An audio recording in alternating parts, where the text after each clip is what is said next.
కరీంనగర్ జిల్లాకు వస్తే కరీంనగర్ జిల్లాలో గత ప్రభుత్వం నేతలు ఆగడాలపై కాంగ్రెస్ సర్కార్ ఫోకస్ పెట్టిందనే చెప్పాలి. గత పాలకుల ఆగడాలపై ప్రజా దర్బార్లో వినతులు సమర్పించారు బాధితులు. ప్రజల సమస్యలపై చర్యలు చేపడుతున్నట్టు హస్తం ప్రభుత్వం చెప్తుంది. భూ కబ్జా కేసులో బీఆర్ఎస్ కార్పొరేటర్తో పాటు మరో నేత కూడా అరెస్ట్ అయ్యే ఛాన్స్ ఉంది. కాంగ్రెస్ అధికారంలోకి వచ్చాక తమ సమస్యలు పరిష్కరించండి బాధితులు కూడా వాపోతున్న పరిస్థితి. ఇదే విషయానికి సంబంధించి మరింత సమాచారాన్ని మా కరీంనగర్ ప్రతినిధి శ్రీకాంత్ అందిస్తారు. శ్రీకాంత్, చెప్పండి, తాజాగా మీ దగ్గర ఉన్న సమాచారం ఏంటి? ఎన్నో ఏళ్లు కష్టపడి రెక్కల కష్టం చేసుకుని రూపాయి కూడగొట్టి సింగరేణిలో ఉద్యోగ విరమణ అనంతరం కూడా తమ పిల్లల బంగారు భవిష్యత్తు కోసం ఒక 200 గజాలు కొనుగోలు చేశారు. ఆ స్థలానికి సంబంధించి స్థానికంగా ఉన్న కార్పొరేటర్ కండుపడింది.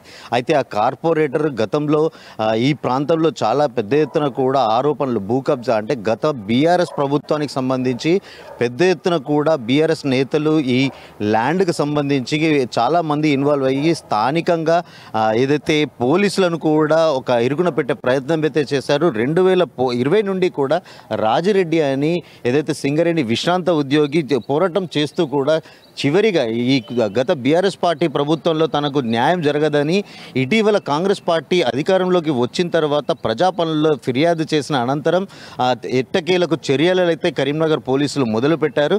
మనతో పాటు రాజిరెడ్డి ఉన్నారు, వారిని అడిగి మరిన్ని వివరాలు తెలుసుకుందాం. సార్, చెప్పండి, మీరు 2020లో ఈ స్థలానికి సంబంధించి స్థానిక పోలీస్ స్టేషన్లో ఫిర్యాదు చేసి 3 సంవత్సరాల నుంచి కూడా తీవ్రంగా ఇబ్బందులు ఎదుర్కొన్నారు. అంటే స్థానికంగా ఉన్న పోలీసులు కూడా నేతలకే వత్తాసు పలికినట్టుగా కూడా మీరు గతంలో ఆరోపించిన పరిస్థితి, దీనిపై స్పందన ఏమిటి? సార్, నా పేరు కొత్త రాజిరెడ్డి. నేను రిటైర్డ్ సింగరేణి ఉద్యోగిని. రీసెంట్గా 2020 సంవత్సరం జనవరిలో రిటైర్డ్ అయిన ఈ స్థలం 1999లో తీసుకొని దీనికి 2006లో మున్సిపల్ పర్మిషన్ తీసుకొని అన్ని కాంపౌండ్ వాలు, బోరు, కరెంట్ మీటర్ అన్నీ పెట్టుకొని ఇక్కడ వాచ్మెన్ పెట్టుకొని ఈ 24 సంవత్సరాల నుంచి ఏ ఇబ్బంది లేదన్న. ఎప్పుడైతే టీఆర్ఎస్ గవర్నమెంట్ రెండోసారి గెలిచిందో ఇక్కడ స్థానిక కార్పొరేటర్ తోటరాములు 12వ డివిజన్ ఈయన నాకు ఈ ప్లాటు నువ్వు ఇడిచిపెట్టి పోవాలని నాకు ఫోన్లో బెదిరియడం, ఇంతలో నేను రిటైర్డ్ అయినాక ఇక్కడికి వచ్చినాక కూడా మీకు ఎట్టి పరిస్థితుల లోపల కూడా నీకు ఇల్లు కట్టనియా, నేను కార్పొరేటర్ను, నా పర్మిషన్ లేదు, నువ్వు ఇల్లు కట్టలేవు, నాకు మినిస్టర్ సపోర్ట్ ఉన్నది, పోలీసు వాళ్ళ సపోర్ట్ ఉన్నది, నువ్వు తట్టాబుట్టా చదువుకొని పోవాలని నాకు వార్నింగ్ ఇచ్చినాను. అంటే నా జాగాలను ఇల్లు కట్టనీయకపోవడానికి ఒక కార్పొరేటర్ అయి ఉండి అట్టెట్లా నువ్వు నన్ను అడ్డుకుంటావు, నేను కూడా చూస్తా అని అప్పటి నుంచి 2020 నుంచి నేను పోరాటం చేస్తున్నాను. పోరాటం చేసే క్రమం లోపల నా పక్కపంటి ఒక 120 గదాల జాగా మన సత్తన లోపెల్లి జ్యోతి అనే ఆమె దగ్గర ఈయన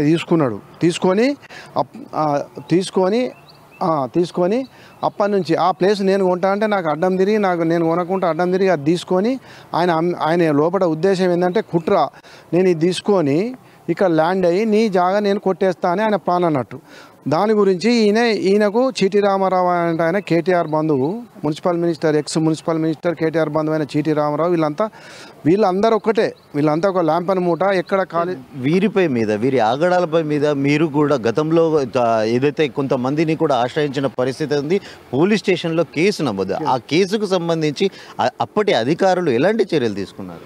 సార్, అప్పుడు నేను ఇల్లు మొదలు పెట్టగానే టీఎస్బీ పాస్లో పర్మిషన్ తీసుకొని ఇల్లు మొదలు పెట్టగానే రాత్రి పిల్లర్ గుంతలను మొత్తం స్మాష్ అంటే కూలగొట్టి పోయేది. కూలగొట్టి పోయినాక కూడా నేను పోలీసులను సంప్రదిస్తే పోలీసులు ఏమన్నారంటే మాకు మినిస్టర్కి వెళ్ళి ఆచార్యాలనయ్యా, నీకు ఇల్లుగా మేము ఏం చేయలేము అని వాళ్ళు కూడా చేతులు ఎత్తేసిన పరిస్థితి మనకు కనబడ్డది. మినిస్టర్ దగ్గరికి పోయినా, గతం లోపల క్యూ న్యూస్ను ఆశ్రయించిన, ఇంకా అన్ని ఛానళ్ళ దగ్గరికి పోయినా, పోలీసులు, రెవెన్యూ, కలెక్టర్, ప్రతి ప్రజావాణి పోయినా, ఎక్కడికి పోయినా కూడా వాళ్ళు వాళ్ళ దగ్గర నాకు ఒకటే తెలిసింది, నన్ను ఇల్లు కట్టనీయకుండా ఇక్కడ స్థానిక బీఆర్ఎస్ కార్పొరేటరు, ఈయనకు అండదండలు గంగుల, వీళ్ళకు లాంపెన్ మూట, వీళ్ళందరూ ఒక 10-20 మంది కలిసి ఈ ల్యాండ్లో ఆపుకుంటా వీళ్ళకి అండదండలు, పోలీసు వాళ్ళు, రెవెన్యూ, మున్సిపల్ శాఖ నాకు చాలా అన్యాయం చేసింది. 2006 నుంచి నేను ఇలా పాత ఇల్లు నంబర్ వేసుకొని ఇక్కడనే ఉంటున్నా. అంటే ఎలాంటి ఇబ్బందులు పెట్టారు? ఇప్పుడు మున్సిపల్ అధికారులు కానీ, పోలీసులు కానీ, స్థానిక నేతలు కానీ మిమ్మల్ని ఎలాంటి ఇబ్బందులకు గురి చేశారు? సార్, ఇప్పుడు ఇక్కడ ఏంటిదంటే నేను పర్మిషన్ తీసుకుంటే పర్మిషన్ ఇస్తారు. ఆర్టీఐ కింద అప్లికేషన్ పెట్టి 2006 నుంచి ఈ స్థలానికి ఎవరు ఓనరు, ఈ ఇంటికి ఓనర్ ఎవరంటే నువ్వే అని ఇస్తారు. మళ్ళీ చేసేది బరాబరే. అన్నీ ఇచ్చుకుంటూ కూడా నా పర్మిషన్ క్యాన్సిల్ చేస్తారు, నన్ను ఇల్లు కట్టనియరు. మున్సిపాలిటీ వాళ్ళు వస్తారు, పోలీసు వాళ్ళు వస్తారు, ప్రతి ఒక్కరు. ఎందుకంటే వాళ్ళు రాజకీయ నాయకులకు తలొగ్గి వీళ్ళు వచ్చి ఈ నా ఇల్లును 3 సార్లు కూడగొట్టిర్రు. 3 సార్లు పర్మిషన్ అయింది. పర్మిషన్ 3 సార్లు తీసుకున్నా. 3 సార్లు టీఎస్బీ పాస్లో ఎంత ఖర్చు వచ్చిందో, నేను ఎంత మనోవేదన అయిందో ఇవన్నీ మున్సిపాలిటీ వాళ్ళే భరించుకోవాలి. ఎందుకంటే 3 సార్లు పర్మిషన్ ఇచ్చి క్యాన్సిల్ చేయడానికి వాళ్ళకు రైట్స్ లేవు. ఒక్కసారి పర్మిషన్ అప్రూవల్ టీఎస్బీ పాస్ నుంచి అయిందంటే క్యాన్సిల్ కాదు. అది మిస్టర్ కేసీఆర్ పెట్టిన మున్సిపల్ శాఖ మంత్రి గారు పెట్టిన పర్మిషన్, అది క్యాన్సిల్ కాదు. దాన్ని కూడా తుంగలో దొక్కి వీళ్ళు ఇష్టం వచ్చినట్టుగా వీళ్ళు ఏంటంటే టౌన్ ప్లానింగ్ వాళ్ళని చేతిలో పట్టుకొని నా పర్మిషన్ క్యాన్సిల్ చేసి నన్ను ఇబ్బందులకు గురి చేస్తూ ఈ తోటరాములు 12వ డివిజన్ కార్పొరేటరు ఈ చీటి రామారావు, ఈ పక్కపంటి నిమ్మశెట్టి శ్యాము స్కూల్ కట్టుకున్నాడు. ఈ ఇళ్ళ మధ్యలో పెద్ద స్కూలు. ఆ స్కూలు నడపడానికి కూడా అందరికీ మాకు డిస్టర్బెన్స్. ఆ స్కూలుకు నా గ్రౌండ్ చూపించుకొని నన్ను ఈయన కూడా ఈ స్కూల్ ఆయన కూడా నేను ముగ్గు పోయంగానే మలపడం, ఇల్లు కట్టనీయకపోవడం. ఈ తోటరాములు నిమ్మశెట్టి శ్యాము వీళ్ళకు రాజకీయ అండదండలు చీటి రామారావు.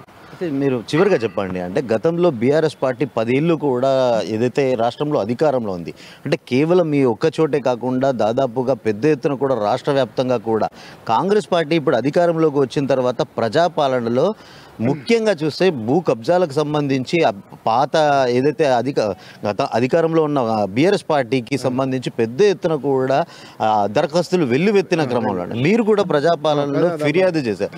ఆ ఫిర్యాదుకు స్పందించి ఇప్పుడు ఈ చర్యలు ముమ్మరమయ్యాయి అనుకోవచ్చా? 100% సార్, మీరు అన్నమాట 100% కరెక్ట్. గవర్నమెంట్ మారేదాకా, ఎలక్షన్ అయ్యేదాకా నేను ఓపిక పట్టిన. గవర్నమెంట్ మారాగానే సీఎం రేవంత్ రెడ్డి కాంగ్రెస్ పార్టీ అధికారం రాగానే వాళ్ళు ఏం చేశారంటే ఒక ప్రజా దర్బార్ అని పెట్టి, ప్రజా దర్బార్లో ప్రగతి భవన్లో మీరు ఏ ప్రాబ్లం ఉన్నా మీరు అప్లికేషన్ పెట్టుకోమంటే ఫస్ట్ ప్రజా దర్బార్కి అటెండ్ అయ్యి నేను సీఎం రేవంత్ రెడ్డి గారికి నేను అప్లికేషన్ పుటప్ చేసిన. అక్కడ బట్టి గారు వాళ్ళందరినీ కలవడం జరిగింది. అవన్నీ అయిపోయాక మళ్ళీ అక్కడి నుంచి ఒక ఫార్వర్డ్ నా ఐడి ఒక నంబర్ కేటాయించారు నాకు, కంప్లైంట్ నంబరు. అది ఇక్కడికి సిపి గారి దగ్గరికి పంపించారు. నేను మళ్ళీ పోయి సిపి గారి కలవడం జరిగింది. సిపికి నా కాగితాలు, నా డాక్యుమెంట్లన్నీ చీటిరామరావు మీద, ఈ నిమ్మశెట్టి శ్యాము తోటరావుల మీద కంప్లైంట్ చేసి 3 సంవత్సరాల నుంచి హరాస్మెంట్ చేస్తాను సార్. ఇప్పుడు ఈ ప్లేస్లో ఇంకోళ్ళు ఉంటే తట్టుకోపోతారా సార్ అని సిపి గారికి అన్నీ విన్నవించి అన్నీ చేసిన పిదట సిపి మహంతి గారు, అభిషేక్ మహంతి గారు చాలా మంచి ఆఫీసర్ అని తెలుసుకొని మేము పోయినాం సార్. ఆయన మాకు 100% న్యాయం చేసిండు. మేము మా డాక్యుమెంట్ అన్ని పరిశీలించి అవతల చీటి రామారావు, తోటరామరావు ఏదైతే డాక్యుమెంట్ తయారు చేసారో అవి ఫేక్ డాక్యుమెంట్ అని నిర్ధారణకు వచ్చినాక వాళ్ళ మీద యాక్షన్ స్టార్ట్ చేసారు సార్. దీని వెనుక జిల్లా మంత్రి పొన్నం ప్రభాకర్ కూడా గతం లోపల కూడా నాకు చెప్పిండు, నీది జెన్యూన్ ఇష్యూ, నీది సాల్వ్ చేస్తా రెడ్డి అని చెప్పిండు. ఇప్పుడు అతను మాకు హుస్నాబాద్ కాన్స్టిట్యూన్సీ మేము మా ఎమ్మెల్యే కూడా పొన్నం సార్ కూడా నేను పొన్నం ప్రభాకర్ గారికి హృదయపూర్వక ధన్యవాదాలు తెలియజేసుకుంటున్నా. సిపి మహాంతి గారికి, ఏసీపీ మాధవి మేడం గారికి. ఎందుకంటే వీళ్ళు చాలా నిష్పక్షపాతంగా ఇన్వెస్టిగేషన్ చేసిర్రు, దోషులను పట్టుకున్నారు. గత ప్రభుత్వానికి ఇదే తేడా. మార్పు వచ్చిందంటే మార్పు వచ్చింది, ప్రజల జీవితంలో వెలుగులు వస్తున్నాయి.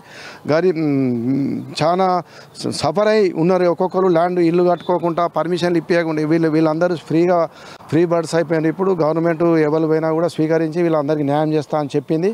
రేవంత్ రెడ్డి సీఎం గారికి ధన్యవాదాలు, మరియు పొన్నం ప్రభాకర్ గారికి ధన్యవాదాలు.